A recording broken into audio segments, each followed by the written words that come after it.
Bienvenidos al debate de Fundación Libertad y Desarrollo. El proceso de elección de magistrados a las altas cortes del país continúa, aunque está en pausa, y hoy queremos evaluar cuál es la situación de este proceso de elección y qué elementos se deberían de considerar para lograr una elección de magistrados que puedan dignificar una posición tan importante para el país. Y para ello contamos con dos invitados especiales, con el licenciado José Quesada Fernández, quien fue magistrado de la Corte Suprema de Justicia entre 1999 y 2004, un abogado muy respetado y una referencia para el sistema de justicia del país, y Jaime Chávez Alor, director ejecutivo adjunto de Vance Center for International Justice, ubicada en Nueva York, y que cuenta con una maestría en Derecho por la Universidad de Columbia. Muchísimas gracias a ambos por acompañarnos. Licenciado Quesada, quisiera iniciar con usted. Como decía al inicio, estamos ahorita en un proceso de pausa en la elección de magistrados. ¿Existe el temor de que esto se pueda extender y que estemos ante un escenario similar al de 2019, cuando básicamente se alargó el periodo de la Corte Suprema anterior, incumpliendo con los plazos constitucionales? ¿Qué efectos tendría si nuevamente se repite esa tragedia, podríamos decir, que sucedió en 2019? ¿Qué repercusiones tendría para las instituciones del país? Yo espero que no vaya a ocurrir nuevamente una cosa tan radicalmente inconstitucional como lo que ocurrió en su momento y que la Corte de Constitucionalidad de aquel momento eventualmente había eh, resuelto respecto de la continuidad de los magistrados, tanto de Corte Suprema de Justicia como de salas de apelaciones. El efecto que tuvo, para mí, no el que va a tener, el que tuvo, para mí fue increíblemente menos impactante de lo que debería haber sido. Yo me imagino que no se entendió la dimensión de lo que estaba ocurriendo, que era prácticamente un golpe de Estado o uno de los organismos del Estado. Igual que si hubiera ocurrido con el Ejecutivo, en este caso estaba sucediendo con el judicial. Se estaban prolongando las funciones de todos los magistrados de Corte Suprema de Justicia y de salas de apelaciones. Eh, y todo fundamentado en un artículo de una ley del orden común, como era la ley del orden judicial. Yo creo que están bastante más conscientes la Corte de Constitucionalidad como para que vaya a consentir una situación de estas. Va a aplicarse, según yo pienso, una gran presión sobre el Congreso de la República para que esto no vuelva a ocurrir. Y si el Congreso de la República no hace las cosas en su momento, incurre en delito, igual que los comisionados. Jaime, el proceso ahorita de las comisiones de postulación es básicamente iniciar la evaluación de los perfiles que se van a presentar en su momento. Ustedes como organización le dan seguimiento a muchos procesos alrededor del mundo y en América Latina. ¿Qué elementos deberían de considerarse para evaluar esos perfiles que eventualmente llegarían a las altas cortes del país? Guatemala ahorita está en un momento crucial en donde se va a decidir el futuro básicamente del Estado de Derecho, ¿no? Cómo quede integrada la Corte Suprema de Justicia y cómo se integra en las salas de apelación va a definir básicamente si hay una judicatura independiente o no. Y la falta de una judicatura independiente tiene repercusiones en todos los niveles, ¿no? Quienes integren esta Corte Suprema de Justicia y las salas de apelación es fundamental, ¿no? Eh, Como dices, en todos los países del mundo pasan estos procesos, en todas partes hay que determinar quiénes van a ser estas personas magistradas, magistrados. Y lo que te diría es que lo más importante es que sea un perfil que se base en los méritos profesionales, pero también en la integridad del perfil, ¿no? En muchos lugares se aplican exámenes de conocimientos, que es muy importante porque teniendo esta función tan relevante, queremos abogadas, abogados que conozcan la ley, que conozcan la interpretación del derecho, pero también bien importante necesitamos personas íntegras. En Guatemala ha sido un problema, que el requisito está establecido es la reconocida honorabilidad. Y esto generalmente se ha llevado al extremo de decir, bueno, con que no tengan una sentencia firme de que son delincuentes, ya con eso tenemos reconocida honorabilidad. Y ese no es el caso, ¿no? Guatemala también está en una oportunidad, las comisiones de postulación a través del trabajo que hacen, para establecer el perfil, ¿no? Y la tabla de graduación de cómo se van a evaluar estas personas que se presenten a participar en este proceso. Y tiene que quedar muy claro qué es lo que se está buscando. eh, ha, ha pasado, y no es exclusivo de Guatemala, pasa en muchos países, ¿no? Que pareciera de repente que las personas que tienen más maestrías o que tienen más doctorados son las mejores preparadas. Y no necesariamente. El buscar un perfil para una posición de este nivel en el organismo judicial y de esta trascendencia requiere llevar un análisis mucho más profundo que ver cuántos títulos académicos tiene una persona. Tiene que ver también con su experiencia, con su trayectoria profesional en el mundo jurídico. Y hay cuestiones que terminan siendo subjetivas. No es más objetivo decir cuántos títulos profesionales tienes. Los presentas y es muy fácil contar. Esta persona tiene 10, esta persona tiene 15 o esta persona tiene 2. Pero hay elementos que son muy importantes que van más allá de estos títulos, ¿no? Entonces, los estándares internacionales lo que nos dicen es que las personas que ocupan estas posiciones tienen que tener los méritos profesionales, académicos y de integridad necesarios para poder ocupar estas posiciones. Ahora, licenciado Quesada, ¿cómo aplicar eso en el contexto en el cual tenemos en Guatemala? Eh, ¿Cómo se evalúa esa honorabilidad? Porque pues, es un proceso que requiere contar con ciertos elementos. Ya Jaime nos decía, bueno, se llega al extremo de que se tiene que tener una sentencia en firme, pero si se tiene un proceso penal, por ejemplo, pues eso no en principio impediría que esa persona participe. Eh, ¿Cómo lograr esa honorabilidad, esa integridad de parte de quienes van a ocupar las altas cortes del país? Yo creo que todo el proceso de evaluación de las comisiones de postulación es un proceso que se desarrolla en un periodo sumamente corto de tiempo. No puede llegarse en ese periodo de tiempo a la determinación de si alguien tiene una notoria honorabilidad o no, que es, como lo dice el señor Chávez, es absoluta y completamente necesario contar con alguien que imparte justicia honorablemente. Eso, la honorabilidad, hacen uso de ella todos los días en todas las decisiones y todas las resoluciones que firman. Si hay algún interés político, ideológico, económico o cualquier otro interés distinto a la mera administración de justicia, pues ya ahí ya estamos frente a un problema de nuestro Estado de Derecho. ¿Cómo hacer?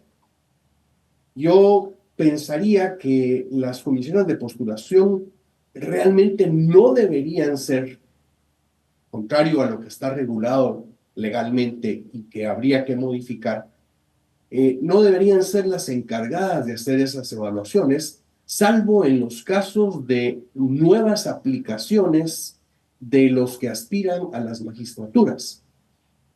La evaluación del desempeño que se hace, o que debería hacerse, de los magistrados de salas de apelaciones en el organismo judicial a lo largo del periodo 5 años, deberían ser las que realmente fueran las importantes para poder prorrogar el periodo de estas personas.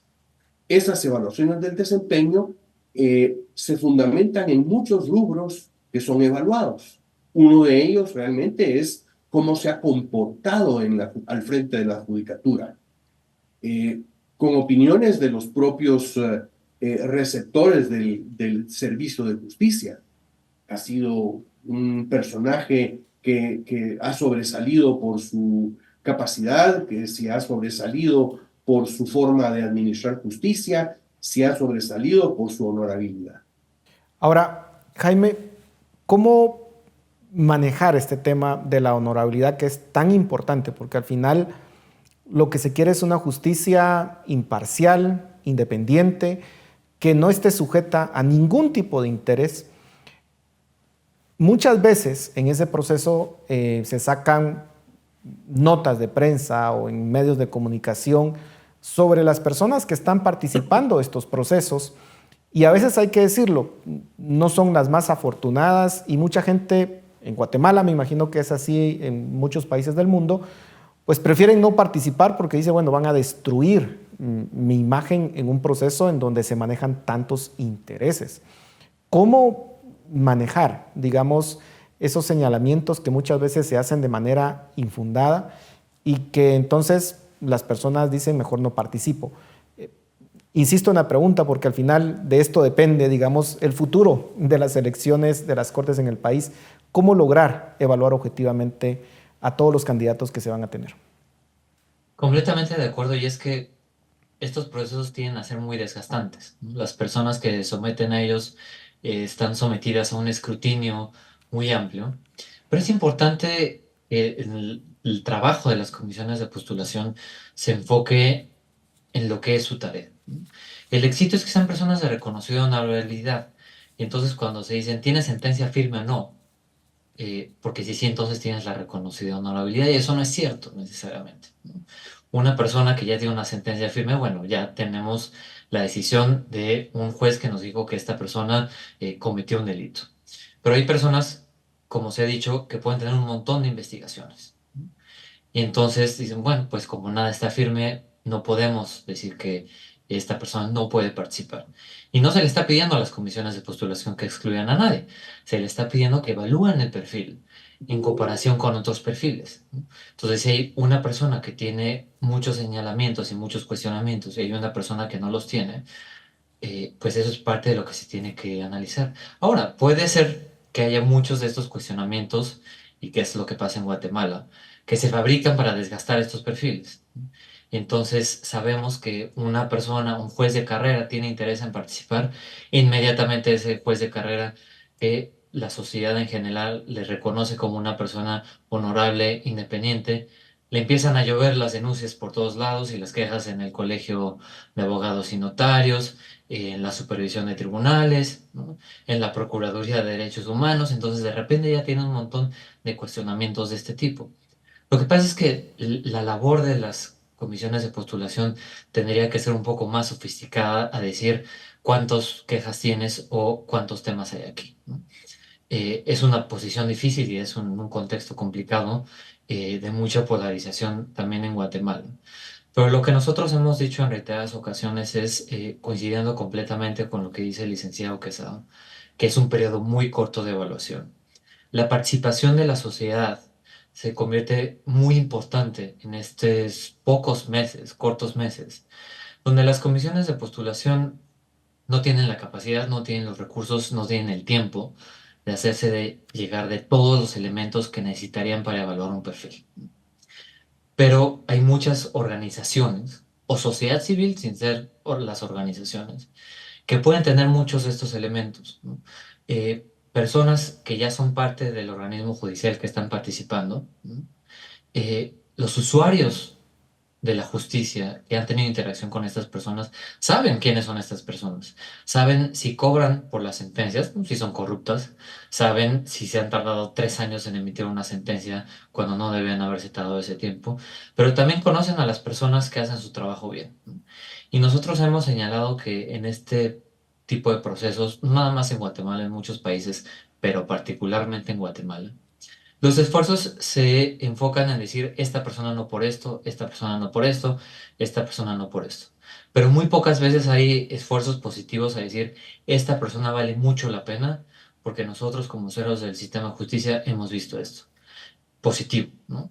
Eh, Esfuerzos para decir, estas personas sí son las que valen la pena, porque al final lo que tiene que hacer la comisión de postulación es elegir a los mejores, ¿no? El esfuerzo no es nada más para determinar quiénes son los peores y sacarlos y que no pasen a la lista que se envía el Congreso. pero el esfuerzo es quiénes son las mejores personas dentro de esto que está aquí. Entonces el esfuerzo a empujar y elevar estos perfiles de las personas que sí valen la pena, ¿no? Y también hacer un ejercicio muy importante en decir qué significa la independencia de una persona que va a llegar a esta posición, qué significa la independencia judicial, ¿no? Porque de repente, sobre todo en Latinoamérica, pecamos de puristas, ¿no? Queremos personas que no tengan ningún tipo de vínculo con nadie, que no tengan ningún tipo de ideología para que sean independientes, ¿no? Y eso es muy difícil encontrar a una persona que haya tenido una carrera jurídica importante. Seguramente ya se va a ver posicionado en algunos temas, ¿no? En algunos países nos ha pasado ver personas que salen de la práctica privada de la profesión, ¿no? De grandes estudios de abogados. Dice, no, porque esta persona está vinculada con los estudios de abogados. Pues sí, ¿no? Muchas personas pueden tener cierta vinculación, muchas personas pueden tener cierto tipo de ideología, pero eso no los hace inelegibles, ¿no? Parte de este ejercicio y la importancia de entenderlo en su conjunto es que en la Corte Suprema va a haber 13 personas. Entonces, nadie va a tener completamente aislado de todos los sectores de la sociedad o de todos los sectores económicos o de todas las ideologías. Pero es trabajo ya, en este caso del Congreso, que integra la Corte, que hay una pluralidad. Me queda un minuto nada más, se nos ha ido el tiempo, pero licenciado Quesada, quisiera que nos diera sus conclusiones. ¿Qué está en juego en este momento en Guatemala? Sobre todo porque en los últimos años hemos visto el incremento del crimen organizado, el incremento del narcotráfico, el incremento de organizaciones corruptas que han ido minando el Estado de Derecho del país. ¿Qué está en juego en estos meses en Guatemala? Bueno, pues efectivamente está en juego el Estado de Derecho. Efectivamente están en juego las decisiones justas, las persecuciones adecuadas. En fin, uno de los temas interesantes es, nos estamos enfocando en la capacidad y en la honorabilidad de los que están aspirando a los cargos, pero y la capacidad y la honorabilidad de los calificadores. Si al final de cuentas tenemos un proceso de calificación que va a desembocar en una votación de un conjunto de personas que no hemos podido calificar, hay 12 universidades representadas, hay 37 personajes, colegio de abogados, por simplemente votación. Entonces, ahí tenemos un problema de falta de objetividad probablemente en las propias comisiones de postulación. Entonces, sí está en juego el Estado de Derecho. Excelente punto, licenciado. ¿Quién evalúa a los que evalúan? Jaime, tus conclusiones, nos quedan 30 segundos. Creo que Guatemala ahorita está en un momento muy importante, crucial, con una oportunidad grandísima para seleccionar una Corte Suprema de Justicia independiente.